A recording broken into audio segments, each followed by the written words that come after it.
presentation on behalf of RHS Homecare.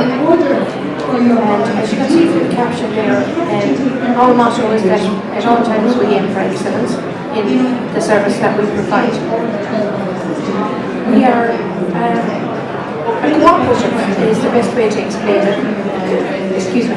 And we were originally set up in 1996, and that happened in Roscommon Town.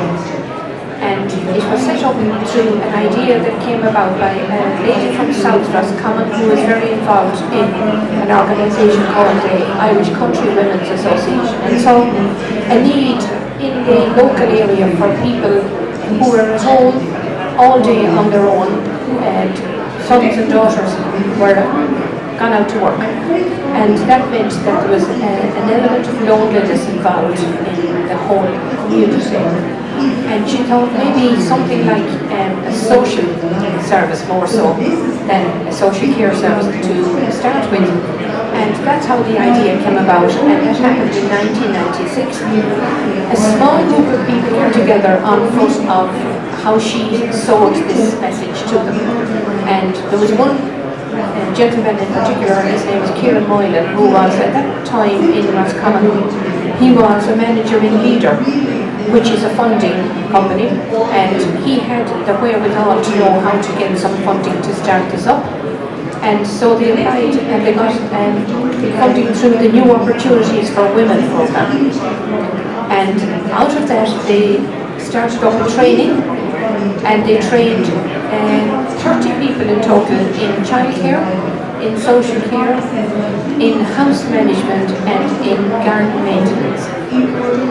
I came on board in 1999, and it was very much struggling at that stage. There was the 3 years funding that had been appropriated to it in 1996 had just gone, and despite efforts on the part of the committee which was in place at the time, they were not able to access any more funding. So I was brought in and got the job of getting this company up and running with no money. And so I had to think that they gave me a 3-month contract because there wasn't any money to pay any salary after that. So it was a sink or swim situation because I left a post that was permanent in nature. But I felt that there was something in the co-op that could be brought forward and moved along, but I didn't realise the amount of work that was actually ahead of me until I started. There was 12 carers registered at that point. There was 8 clients receiving the service, and the type of services that we were providing at that time was social care service, which is largely known within the HSE as the home health service. And we were providing some childcare as well, and some garden management and some housekeeping. And little by little, it started to grow in us by just advertising. I didn't have any budget for advertising, I didn't have any budget for anything. So it was largely to get the message out there in any way we could without it costing money, because there was no money. And you would be surprised the amount of people that doesn't want to know you when you haven't got a budget for spending on advertising. So I looked at the situation overall, and I decided the best way to do it was to go on to events that would be taking place in the local community in Roscommon. And so I went out to the agricultural shows. We got our message into all the churches in Roscommon through the newsletters. And we sent out word to all the schools and asked the teachers if they would tell the mummies as they come in to pick up the children about it, and left leaflets out there as well. So initially that started to show a little bit of effort after about 6 months. But as you can see from that, it actually took the co-op 6 to 7 years to get off the ground. In 1999, when I went there, as I said, there was 12 carers and there was 8 clients. We now have 550 carers and 1,000 clients, and that is in 2017. The determination of the small board of management which were in place are the reason the co-op was not allowed to fail, and the reason that I say that is because they backed me 100%, and I came up probably with some kind of some wild ideas at times, but they never turned them down. They would look at them and they would say, maybe this way, Veronica, and we would work through it on a regular basis. The business model of the co-op is that the clients engage the service. They can ring up when they see the advertisement wherever, and they will get all the information they need, and we will send them out a registration form if they so wish, and all the details are there of all the offices.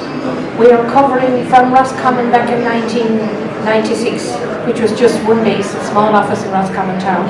We now cover all of Roscommon County. We cover all of Galway, we cover all of Mayo, and we cover Sligo Leitrim. We have bases with a full team of staff in every one of those counties, and that is a coordinator, 2 supervisors, and admin staff and senior carers. The qualified carers deliver the agreed service, and I would just like to elaborate a small bit on how we train them. They have to now complete the VTAC level 5 in order to work with us.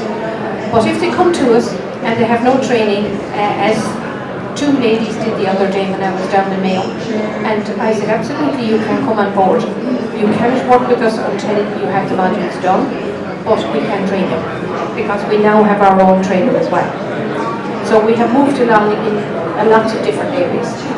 The clients are invoiced on a monthly basis, and our carers are paid on a monthly basis, and the carers operate on 2 methods. One is a timesheet, which is a paper exercise which we're trying to read out. The other one is an app on their phone, which when they hit it like this, it'll show them entering the house at the time. It'll let us know in the local office, and they will hit that when they're leaving again, and that is their timesheet. That will come in every day, and if they're going in 2 or 3 times a day or 1 time, whatever it is, it will show that, and it will turn it into a timesheet which is put back on paper, which is the exercise we always wanted to do. And it's a great way of maintaining a standard of care deliverance. At the end of each year, we look at what we have made. There was years that we ran at a loss. There was years that we ran at quite a comprehensive loss. Nowadays, we are not. We are in a better place, and any surplus funds is reinvested into the co-op to maintain affordable rates. As in that we bought in 3 years ago into a quality system, which cost quite a bit of money, which pulled the whole company apart and put it all back together again, and we are a top-class company now. We are, I think, the best in the country. Our commitment to quality is our methods of delivering our home care services, constantly improving in line with best practice and international quality guidelines. In May 2014, RHS Homecare was awarded ISO 9001 Quality Award by Business Quality, that's BQAI. We have maintained this ongoing. We also are the only cooperative that provide healthcare in the country which holds the Health Assured Quality Award, the only company.